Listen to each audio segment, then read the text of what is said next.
越步劈刀，疾步助跑的同时，举刀高高跃起劈向对手。通过自身的重力和向下劈的动能，会让这一刀威力倍增。光头强这一刀直接把熊二的表情包都吓出来，可见其刀势之强。大鲲展翅后跃，光头强腾空旋转2圈半接，左手劈刀，光头强又顺势左横切攻向其下盘。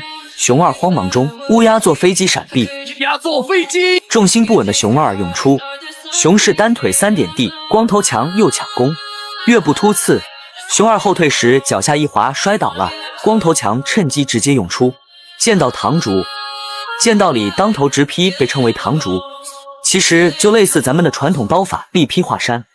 光头强或熊二一人一熊又拼起来了力量，僵持不下之际，熊大就地心切，想背后突袭光头强。细节这里，光头强撤步收力后又上步背身挑肘挑飞石头，接垫步侧踢。慢放看光头强出腿的时候，是真的往前垫了一步，熊出没真的太细了。而加了垫步的侧踢，会像李小龙一样，让这一腿更有力量，也更具穿透力。所以光头强这里把熊二一脚踢飞到2米半开外，也不是很夸张。熊大冲向光头强，挥桩下砸，光头强快刀斩乱麻，直接将木桩一分为3，吓得熊大直接举爪投降。清醒过来的熊二刚涌出，鲤鱼打挺，然后又被掉下来的石头砸得五体投地了。熊大没了帮手，毫无办法，只能对光头强用出终极大招熊氏拍光屁。你的刀又锋利又好看呐！是吗？这是陈家村牛师傅的杰作啊！手工精美，抢钱公道，童叟。熊大迈开1昆米的小熊腿，表示溜了，拜拜了您嘞。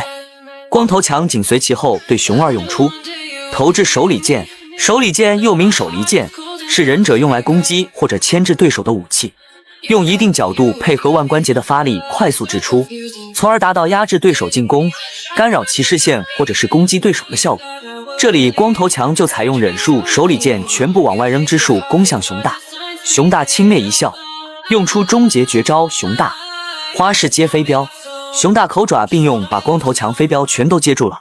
熊大口接飞镖的技术比徒手接回旋镖的雷欧还要厉害。熊大落地后接金坤独立，轻松接下飞镖的熊大再次挑衅光头强。光头强不可置信的再次向熊大掷出手里剑，原地后手倒立脚接飞镖。光头强怒不可遏，再次我镖，单手翻闪避。侧手翻是武术和舞蹈中翻腾的基本动作之一。一般情况下，舞蹈的侧手翻追求距离远，观赏性更强；武术则是追求短而快，实用性更强。